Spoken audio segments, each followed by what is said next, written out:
ಚಿಕ್ಕಬಳ್ಳಾಪುರದಲ್ಲಿ ದಿನದಿಂದ ದಿನಕ್ಕೆ ಬಿಸಿಲಿನ ತಾಪಮಾನ ಏರಿಕೆಯಾಗ್ತಿದೆ. ಈ ಸುಡುವ ಬಿಸಿಲಿನ ನಡುವೆ ರಸ್ತೆಯ ಬದಿಯಲ್ಲಿ ನಿಂತು ಜೀವನ ಸಾಗಿಸುವ ಬೀದಿ ವ್ಯಾಪಾರಿಗಳ ಪರಿಸ್ಥಿತಿ ಮಾತ್ರ ಕೇಳುವವರೇ ಇಲ್ಲದಂತಾಗಿದೆ. ಬೆಳಗ್ಗೆಯಿಂದ ಸಂಜೆವರೆಗೂ ಬಿಸಿಲು, ಧೂಳು, ದಣಿವು, ಹೊಟ್ಟೆಪಾಡು ಇವೆಲ್ಲದರ ಜೊತೆ ಹೋರಾಡುತ್ತಾ ಕುಟುಂಬವನ್ನು ಉಳಿಸಿಕೊಳ್ಳಲು ಬೀದಿ ವ್ಯಾಪಾರಿಗಳು ಪ್ರತಿದಿನ ಹಗಲು ರಾತ್ರಿ ಶ್ರಮಿಸುತ್ತಿದ್ದಾರೆ. ಅವರು ಸಂಪಾದಿಸಿದ ಸ್ವಲ್ಪ ಹಣದಿಂದ ಮನೆ ಖರ್ಚು, ಮಕ್ಕಳ ಶಿಕ್ಷಣ, ಸಾಲಬಾಧೆ, ಅದರ ಜೊತೆಗೂಡಿ ಮುನ್ಸಿಪಾಲಿಟಿ ಶುಲ್ಕವು ಕಟ್ಟಲೇಬೇಕಾದ ಪರಿಸ್ಥಿತಿ. ವ್ಯಾಪಾರ ಆಗಿದ್ರೆ ಊಟ, ಆಗದಿದ್ರೆ ಸಾಲ, ಬಡ್ಡಿ, ಕಷ್ಟ, ಕಣ್ಣೀರು. ಇಂತಹ ಸಂಕಷ್ಟದ ಹೊತ್ತಿನಲ್ಲಿ ಬೀದಿ ವ್ಯಾಪಾರಿಗಳ ನೋವನ್ನು ಮನಗಂಡು ಅವರಿಗೆ ಮಾನವೀಯ ಸ್ಪಂದನೆ ತೋರಿದ್ದು ಜೈ ಫೌಂಡೇಶನ್. ಚಿಕ್ಕಬಳ್ಳಾಪುರ ನಗರದ ವಿವಿಧ ಭಾಗಗಳಲ್ಲಿ ಬಿಸಿಲಿನಲ್ಲಿ ನಿಂತುಕೊಂಡೇ ವ್ಯಾಪಾರ ಮಾಡುತ್ತಿರುವ ನೂರಾರು ಬೀದಿ ವ್ಯಾಪಾರಿಗಳಿಗೆ ಜೈ ಫೌಂಡೇಶನ್ ಅಧ್ಯಕ್ಷ ಜಯಕುಮಾರ್ ಅವರು ಛತ್ರಿಗಳನ್ನು ವಿತರಿಸಿ ಮಾನವೀಯತೆ ಮೆರೆದಿದ್ದಾರೆ. ಸುಡುವ ಬಿಸಿಲಿನಲ್ಲಿ ತಲೆಗೆ ನೆರಳೆ ಇಲ್ಲದೆ ಹಣ್ಣು, ತರಕಾರಿ, ತಿಂಡಿ, ಚಿಲ್ಲರೆ ಸಾಮಾನು ಮಾರಾಟ ಮಾಡಿ ಕುಟುಂಬ ನಿರ್ವಹಿಸುತ್ತಿರುವ ಅನೇಕ ವ್ಯಾಪಾರಿಗಳಿಗೆ ಈ ಛತ್ರಿ ವಿತರಣೆ ಒಂದು ಸಣ್ಣ ಸಹಾಯ ಅಲ್ಲ, ದೊಡ್ಡ ನೆಮ್ಮದಿ ಅಂತ ಹೇಳಬಹುದು. ಏನು ನಮ್ಮ ಜೈ ಫೌಂಡೇಶನ್ ಸಂಸ್ಥೆ ಕಡೆಯಿಂದ ನಾವು ಈ ಬೀದಿ ಬದಿ ವ್ಯಾಪಾರಿಗಳ ಒಂದು ಜೊತೆಗೆ ನಿಲ್ಲುವಂತ ಕೆಲಸ ಮಾಡಿದೀವಿ. ಈಗ ನಿನ್ನೆ ಕೂಡ ಒಂದು ಸುದ್ದಿ ಮಾಧ್ಯಮದಲ್ಲಿ ಒಬ್ಬ ಹಿರಿಯರು ವಯಸ್ಸಾಗಿರುವಂತವ್ರು ಬೀದಿ ಬದಿ ವ್ಯಾಪಾರಿಗಳು ಅವರ ಕಷ್ಟವನ್ನು ತೋಡ್ಕೊಂಡಿದ್ರು.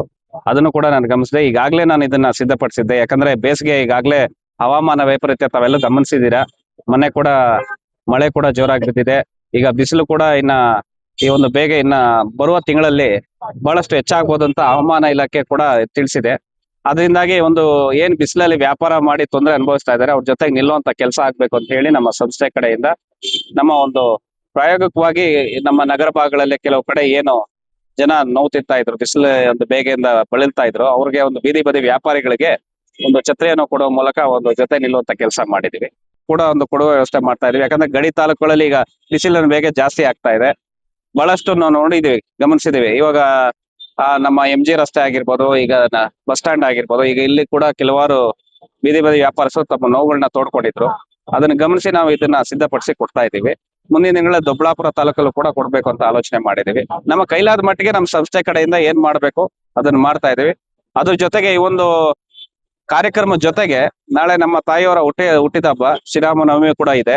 ಅದೇ ರೀತಿ ಏನು ನಮ್ಮ ತಾಲೂಕಿನಲ್ಲಿ 2000ಕ್ಕೂ ಮೇಲ್ಪಟ್ಟು ಬೀದಿ ಬದಿ ವ್ಯಾಪಾರಿಗಳಿದ್ದಾರೆ. ಅವ್ರ ಜೊತೆ ನಿಲ್ಲುವಂತ ಕೆಲಸ ಆಗ್ಬೇಕು. ಯಾಕಂದ್ರೆ ಅವ್ರಿಗೆ ಯಾವೊಂದಿನ ದೈನಂದಿನ ವ್ಯಾಪಾರದ ಮೇಲೆ ಅವರ ಜೀವನ ಅವಲಂಬಿತವಾಗಿರ್ತೈತೆ. ನಾವು ಏನ್ ನೋಡ್ತಾ ಇರ್ತೀವಿ, ಇವತ್ತು ಬಹಳಷ್ಟು ಜನ ಕಷ್ಟದ ದಿನಗಳಲ್ಲಿ ಅವ್ರ ಆರೋಗ್ಯ ಸಮಸ್ಯೆ ಆದಾಗ ಯಾರು ಕೂಡ ಅವರು ಕೇಳುವಂತ ಸ್ಥಿತಿಯಲ್ಲಿ ಇರಲ್ಲ. ಜೈ ಫೌಂಡೇಶನ್ ಸಂಸ್ಥೆ ಕಡೆಯಿಂದ ಮುಂದಿನ ದಿನಗಳಲ್ಲಿ ಅವರೆಲ್ಲರಿಗೂ ಕೂಡ ಆರೋಗ್ಯ ವಿಮೆ ಮಾಡಿಸ್ಕೊಡ್ಬೇಕು ಅನ್ನೋದು ನನ್ನ ಹಂಬಲ ಇದೆ. ಅದನ್ನು ಮುಂದಿನ ದಿನಗಳಲ್ಲಿ ನೆರವೇರಿಸ್ತೀನಿ. ಹಾಗೆ ಅವರ ಅಸ್ಲಂ ಪಾಷ್ ಅವ್ರು ಯಾರಿದ್ದಾರೆ, ಇವರು ಬೀದಿ ಬದಿ ವ್ಯಾಪಾರಿಗಳ ಸಂಘದ ಅಧ್ಯಕ್ಷರು, ಅವನು ಕೂಡ ಅವರೊಟ್ಟಿಗೆ ಕೂಡ ಮಾತಾಡಿದ್ದೀನಿ. ಅವ್ರನ್ನು ಕೂಡ ಮುಂದಿನ ದಿನಗಳಲ್ಲಿ ಅತಿ ಶೀಘ್ರದಲ್ಲಿ ಸಭೆ ಸೇರಿ ಎಲ್ಲರ ಜೊತೆಗೆ ಮಾತಾಡಿ ಅವ್ರ ಕಷ್ಟ ಸುಖನ ಪರಿಹರಿಸುವ ನಿಟ್ಟಿನಲ್ಲಿ ಜೈ ಫೌಂಡೇಶನ್ ಜೊತೆಗಿರ್ತದೆ ಅಂತ ತಮ್ಮ ಮೂಲಕ ತಿಳಿಸ್ತೀನಿ. ಈಗಾಗಲೇ ಒಬ್ಬ ತಾಯಿಯವರು ಹೇಳ್ತಾ ಇದ್ರು, ಅವ್ರಿಗೆ ಲೈಸೆನ್ಸ್ ಈ ವಿಚಾರ ಯಾಕೆ ಮಾತಾಡ್ಬೇಕಂದ್ರೆ, ನಗರಸಭೆ ಅಧಿಕಾರಿಗಳು ನಿರ್ಲಕ್ಷ್ಯ ತೋರಿದ್ದಾರೆ. ಇವತ್ತೇನು ಪ್ರತಿದಿನ ಅವ್ರ ಸುಂಕ ಕಲೆಕ್ಷನ್ ಮಾಡ್ತಾ ಇದ್ದಾರೆ. ಯಾರಾದ್ರೂ ಈಗ ನಗರಸಭಾ ಅಧಿಕಾರಿಗಳು ಮಾನವೀಯತೆ ಅನ್ನೋದು ಬದುಕಿದ್ರೆ ದಯವಿಟ್ಟು ಈ ಕೂಡಲೇ ಅವರ ಬಳಿಗೆ ಹೋಗಿ ಲೈಸೆನ್ಸ್ ಕೊಡುವಂತ ಕೆಲಸ ಮಾಡಿ. ಅವ್ರ ಹತ್ರ ಶುಲ್ಕ ಅವ್ರಿಗೆ ಪಾವತಿ ಮಾಡ್ಬೇಕಾದಿಲ್ಲ ಅಂದ್ರೆ ಜೈ ಫೌಂಡೇಶನ್ ಸಂಸ್ಥೆ ಅದನ್ನ ಭರಿಸ್ತೈತೆ. ಕೂಡಲೇ ಅವ್ರಿಗೆ ಕೊಡಿ, ಅವ್ರಿಗೆ ತೊಂದರೆ ಆಗೋದು ಬೇಡ. ಯಾಕಂದ್ರೆ ಅವ್ರ ಜೀವನ ದೈನಂದಿನ ವ್ಯಾಪಾರದ ಮೇಲೆ ಅವಲಂಬಿತವಾಗ್ತೈತೆ. ಅಂತವ್ರ ಮೇಲೆ ನಾವು ಕಠಿಣವಾಗಿ ವ್ಯವಹರಿಸೋದು ತಪ್ಪು ಅಂತ ನನ್ನ ಭಾವನೆ. ಅದಕ್ಕಾಗಿ ಈಗ ನಗರಸಭೆಯವ್ರಿಗೆ ನಾನು ಮನವಿ ಮಾಡ್ಕೊತೀನಿ, ಸಂಬಂಧಪಟ್ಟ ಅಧಿಕಾರಿಗಳಾಗಿರ್ಬೋದು, ಹೆಲ್ತ್ ಇನ್ಸ್ಪೆಕ್ಟರ್ ಆಗಿರ್ಬೋದು, ಕೂಡಲೇ ಲೈಸೆನ್ಸ್ ಯಾರ್ಯಾರಿಗಿಲ್ಲ ಅವ್ರಿಗೆ ಒದಗಿಸ್ಕೊಡೋ ಕೆಲಸ ಮಾಡಿ. ಶುಲ್ಕ ಬೇಕಾದ್ರೆ ಅವ್ರದ್ದು ಶುಲ್ಕ ನಾನು ಏನಿದೆ ನಮ್ಮ ಜೈ ಫೌಂಡೇಶನ್ ಸಂಸ್ಥೆ ಕಡೆಯಿಂದ ನಾನು ಬರ್ಸೋದಕ್ಕೆ ಸಿದ್ಧ ಇದ್ದೇನೆ ಅಂತ ಈ ಮೂಲಕ ತಿಳಿಸಿ. ಪ್ರತಿದಿನ ರಸ್ತೆ ಬದಿಯಲ್ಲಿ ನಿಂತ್ಕೊಂಡೇ ಬಿಸಿಲಿನ ಹೊಡೆತ ತಾಳ್ತಾ ಜೀವನದ ಹೊರೆ ಹೊತ್ತು ಸಾಕ್ತಿರುವವರಿಗೆ ಈ ಛತ್ರಿಗಳು ನಿಜಕ್ಕೂ ನೆರಳಿನ ರೂಪದಲ್ಲಿ ಬಂದ ಆಶೀರ್ವಾದ. ಹಲವರು ವೇದಿಕೆ ಮೇಲೆ ಭಾಷಣ ಮಾಡ್ತಾರೆ, ಹಲವರು ಫೋಟೋಗೆ ಮಾತ್ರ ಕಾಣಿಸ್ಕೊಳ್ತಾರೆ. ಆದರೆ ಜನರ ಕಷ್ಟದ ಜಾಗಕ್ಕೆ ಹೋಗಿ ಅವರ ಬೆವರು ಒರೆಸೋ ಕೆಲಸ ಮಾಡೋರು ಮಾತ್ರ ವಿರಳ. ಬೀದಿ ವ್ಯಾಪಾರಿಗಳ ಬದುಕು ಅಂದ್ರೆ ಹೋರಾಟದ ಮತ್ತೊಂದು ಹೆಸರು. ಬೀದಿ ಬದಿ ವ್ಯಾಪಾರಿಗಳ ಬದುಕು ಅಂದ್ರೆ ಹೋರಾಟದ ಮತ್ತೊಂದು ಹೆಸರು. ಬೆಳಿಗ್ಗೆ ಅಂಗಡಿ ಹಾಕೋ ಮುಂಚೆ ಇವತ್ತು ಎಷ್ಟು ವ್ಯಾಪಾರ ಆಗುತ್ತೋ ಅನ್ನೋ ಚಿಂತೆ, ಸಂಜೆ ಮನೆಗೆ ಹೋದಾಗ ಇವತ್ತು ಮಕ್ಕಳಿಗೆ ಏನ್ ತಿನ್ಸೋದು ಅನ್ನೋ ನೋವು. ಈ ನೋವಿನ ಮಧ್ಯೆ ಒಬ್ಬರು ಬಂದು ನಿಮ್ಮ ಕಷ್ಟ ನಮ್ಗೆ ಗೊತ್ತಿದೆ ಅಂತ ಹೇಳಿದ್ರೆ ಅದು ಅವರಿಗೆ ಹಣಕ್ಕಿಂತ ದೊಡ್ಡ ಧೈರ್ಯ. ಅದೇ ಕೆಲಸವನ್ನ ಇಂದು ಜೈ ಫೌಂಡೇಶನ್ ಮಾಡಿದೆ. ಜೈ ಫೌಂಡೇಶನ್ ಮುಖಂಡ ಜಯಕುಮಾರ್ ಅವರು ಮುಂದಿನ ದಿನಗಳಲ್ಲಿ ಬೀದಿ ವ್ಯಾಪಾರಿಗಳ ಸಮಸ್ಯೆಗಳಿಗೆ ನಮ್ಮ ಫೌಂಡೇಶನ್ ಸದಾ ಬೆಂಬಲವಾಗಿ ನಿಂತುಕೊಳ್ತದೆ ಅಂತ ಭರವಸೆ ನೀಡಿದ್ದಾರೆ. ಅಂದ್ರೆ ಇದು ಕೇವಲ ಛತ್ರಿ ವಿತರಣೆ ಕಾರ್ಯಕ್ರಮವಲ್ಲ, ಇದು ಬೀದಿ ವ್ಯಾಪಾರಿಗಳಿಗೆ ನಾವು ನಿಮ್ಮ ಜೊತೆ ಇದ್ದೇವೆ ಅನ್ನೋ ಭರವಸೆಯ ಘೋಷಣೆ.